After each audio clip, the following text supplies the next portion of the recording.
Imagine you are the CEO of the fastest growing financial startup in Silicon Valley. You've just merged with your biggest rival. You are winning. So you take your first vacation in years, a honeymoon to the Sydney Olympics. You board the plane as the CEO. By the time you land in Australia, you are nobody. This isn't a scene from Succession. This is the actual story of the PayPal coup of 2000. While Elon Musk was in the air, a secret board meeting was held. The locks on the doors were changed. The company's vision was scrapped. And Musk was removed as CEO. Most people know Elon as the man behind Tesla and SpaceX, but they miss the capital logic of how he got there. He didn't start with a trust fund. He started with a severance package. 2 years later, eBay bought PayPal. Musk walked away with $180 million. Any rational investor would have diversified: index funds, real estate, a private island, retirement. Musk did the opposite. He committed the cardinal sin of investing: 100% capital concentration.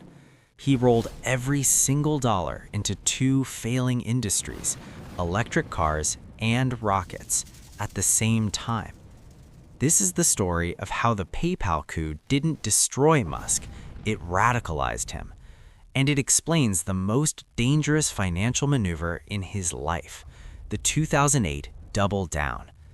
To understand the coup, you have to understand the deal structure that caused it.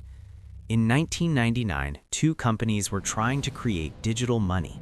One was Confinity, led by Peter Thiel and Max Levchin. They built a product called PayPal on the Palm Pilot. The other was X.com, led by Elon Musk. He wanted to build a digital financial superstore. They were burning cash fighting each other. So in March 2000, they merged. On paper, it was a merger of equals. In reality, it was a cage match. The conflict wasn't just about egos. It was about technical debt. Max Levchin built his stack on Unix, Linux. It was stable, open source, and loved by engineers. Musk insisted on rewriting the entire codebase in Microsoft Windows. To the engineers, this was heresy. It was like asking a master chef to cook in a microwave. Musk argued that Windows would allow for faster development and easier hiring. Levchin argued it would crash the system. This wasn't just a nerd debate, it was a battle for the scalability of the platform. Musk, as CEO, overruled them. He started the rewrite. The Confinity faction, Thiel, Levchin, David Sachs, felt their product was being destroyed by a CEO who didn't understand the code. They needed a change, but they couldn't just fire him. Musk was the largest shareholder. They needed a coup. They couldn't fire him. So they planned something worse: a coup. The timing was ruthless. Musk had delayed his honeymoon to focus on the merger. Finally, in September, he felt safe enough to leave for Sydney. The moment his flight took off, the conspirators struck. They rallied the board. They presented a dossier of Musk's failures: server crashes, branding confusion, staff turnover. They delivered an ultimatum: bring back Peter Thiel as CEO or the entire engineering team quits. By the time Musk landed in Australia, it was over. He caught the next flight back to Palo Alto, but the board had already voted. He was out as CEO. He was demoted to a non-executive role. Here is the capital logic moment. Most founders would have sued. They would have burned the company down in a legal war.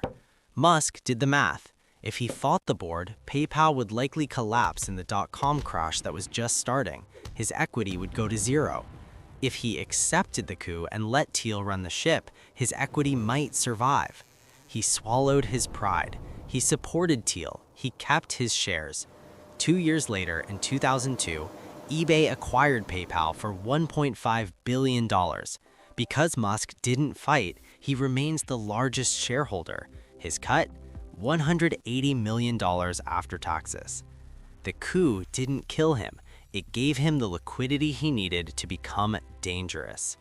Now we enter the realm of financial insanity. In 2002, Musk is 31 years old. He has $180 million cash.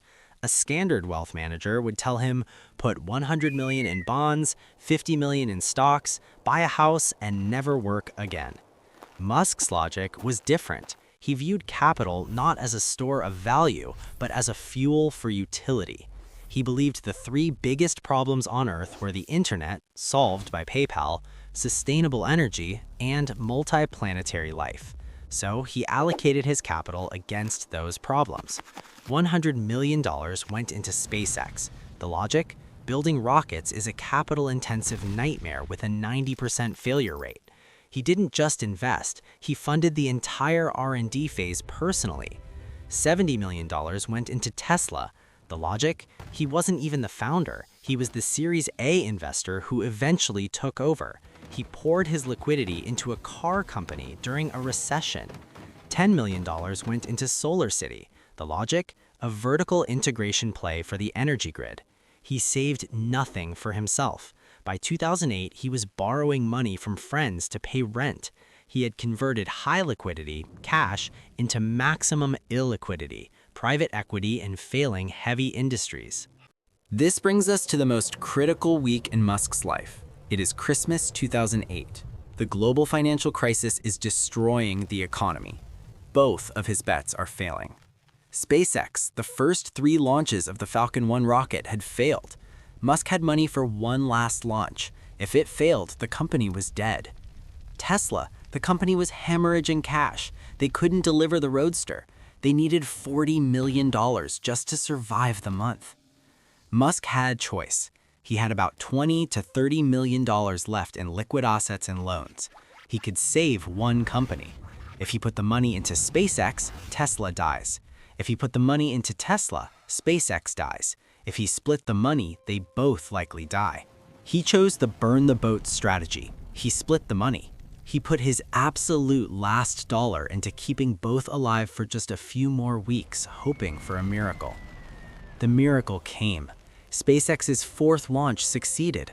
NASA called on December 23rd with a $1.6 billion contract to resupply the ISS. 2 days later, on Christmas Eve, Tesla's investors closed a funding round matching Musk's last remaining capital.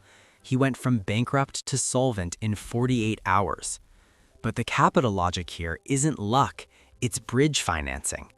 Musk used his personal reputation and his last cash reserves to build a bridge to the government contracts, NASA, and the private markets.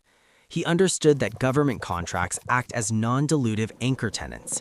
The NASA deal was the real liquidity event, not the PayPal sale. Today, Elon Musk is the richest man in the world, but don't confuse the outcome with the strategy. The PayPal coup taught him that being a minority shareholder means you can be fired. So at Tesla and SpaceX, he structured the equity to ensure absolute control. He never let a coup happen again.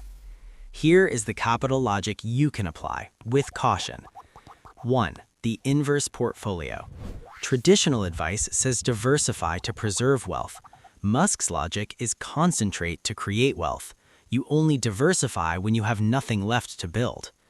2. The golden handcuffs. Sometimes being fired is the best thing that can happen. The coup forced Musk to liquidate his PayPal position. If he had stayed CEO, he might have spent 10 years fighting eBay battles instead of building rockets. 3. Cop table control. Never let the board outvote you. Musk's later obsession with owning 20% of Tesla stems directly from the trauma of 2000. Musk gambled $180 million and won. But remember, for every Elon Musk, there is a graveyard of founders who doubled down and went to zero. We study the anomaly not to copy the risk, but to understand the mechanics of the reward.